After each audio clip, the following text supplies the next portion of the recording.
Hey folks, welcome back. It is week 4. We're so close to the end, so close. But it's week 4, activity 1A, and yet again we are working with maps. Today, however, we're going to work with a different kind of map than we did last week. Last week was a general introduction to maps, and I wanted to make you dive into the David Rumsey map collection to get a sense of the different kinds of maps that have been produced in the last 350 or so years about North Carolina. Today, we want to talk about one specific type of map by one particular map company, Sanborn Insurance Maps. Oh, by the way, in case you're wondering where I am, that is a late woodland period burial mound, circa 600 to 1000 AD, belonging to the Hamilton culture of East Tennessee. This particular burial mound is on the National Register of Historic Places. It is on the Ag campus, the agricultural campus of the University of Tennessee in Knoxville, just a stone's throw from the Tennessee River, where 600 to 1000 AD or so, the river terraces were dotted by villages belonging to the Hamilton people. The Hamilton people buried their dead in ceremonial mounds with grave goods, and this mound behind me is one of those mounds. It's currently cared for by the University of Tennessee in partnership with the Eastern Band of the Cherokee, and it's a nice place to hang out and social distance. But let's get back to the Sanborn Insurance Maps. So the Sanborn's maps were created by a company called the Sanborn Fire Insurance Company of New York City. The Sanborn Fire Insurance Company, wait a minute, why was a fire insurance company making maps? There was a reason. The Sanborn Fire Insurance Company did not sell its maps to the general public. The Sanborn Company sold its maps to other insurance companies. Why? Basically, the Sanborn Insurance Company was making maps beginning in the 1880s. And the maps that the Sanborn Insurance Company made were often of downtown areas all across the United States. And towns as large as New York City, Philadelphia, and Boston, and as small as Boone by 1947. But the Sanborn Company made its money by selling its maps to other insurance companies who were going to write policies for downtown commercial or urban industrial businesses. Think about it. It's the late 19th century. Building codes aren't what they are today, and particularly fire risk was significantly higher than it would be today because of less stringent building codes and building practices. And so that meant that a fire in a downtown business could easily consume an entire block, if not leapfrog from one block to the next. And so the Sanborn Company's business model was going and surveying urban areas and then creating incredibly precise maps of those urban spaces, which they then sold to other insurance companies, and those other insurance companies could then use those maps to assess fire risk. So that meant, remember we talked last time about the purpose of maps? The purpose of the Sanborn Fire Insurance Maps to basically share with insurance underwriters what the buildings were in an area, how concentrated they were. The Sanborn Fire Insurance Maps showed, so color-coded to identify the structural components of a building. So was a building made of brick? Was it made of cement? Was it made of wood? Especially scary in a fire, right? You could have a nice brick building for your bank, but if the building next door to your bank was an old wood structure, your fire risk was still pretty darn high. Sanborn Company created these fire insurance maps across the United States through roughly the 1940s. The Sanborn Map Company is still around today, but they specialize in really expensive three-dimensional GIS models of urban areas.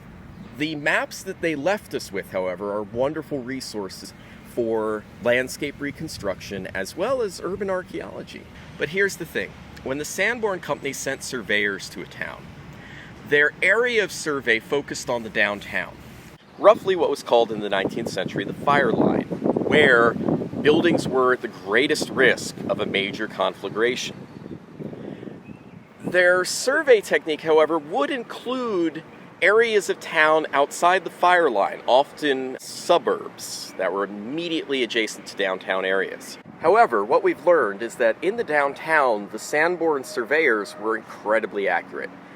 You can assess the accuracy of a Sanborn map by overlaying it using a georeferencing software add-on to some package like ArcGIS. And within the downtown, the variance, the location of a particular building versus on the Sanborn versus where that building is in reality is amazingly accurate. We are talking within 10 to 20 feet at most of variance between the Sanborn map location and the actual on-the-ground location. Which, considering that modern-day GPS units, like on your phone or in your car, those units have an accuracy of around 15 feet or so. So we're talking about an accuracy by these Sanborn maps in downtown areas that's comparable to consumer-grade GPS units. However, once we get out of the downtown on these Sanborn maps, the accuracy starts going haywire because, one, the mandate of we need to make our map relatively rectangular or square to fit into these little atlas books that we're selling to our insurance company customers. And two, the idea that none of these insurance companies that are buying the Sanborn Company's maps are going to be writing policies for residential structures. So what we find is outside of the downtown, outside in these residential neighborhoods, accuracy kind of goes haywire. It can go anywhere from 30 to 100 feet off. But for us in Boone, the 1947 Sanborn of Boone, North Carolina includes a panel that shows the Appalachian State University campus as far south as Founders Hall, aka Watauga Hospital, previously the site of the Lovell home, the first Lovell home. If you remember that from last week's activity for week 3, activity 1B, the historical photos. Yeah, that Lovell home is where Founders Hall is today. But anyway, the first Lovell home. So that is nice to have. However, the accuracy of the campus map is just as bad as the Sanborn Company was liable to do poorly accurate survey outside the downtown. But they do have it, so we get to see it. And it will come in handy for a landscape reconstruction project. What we want to do today, or for week 4 activity 1B, is to use a Sanborn map of Boone, North Carolina, the 1947 Sanborn map, to look at the downtown on that map and try to identify several things. Now, there's 2 sets of features on the activity for today.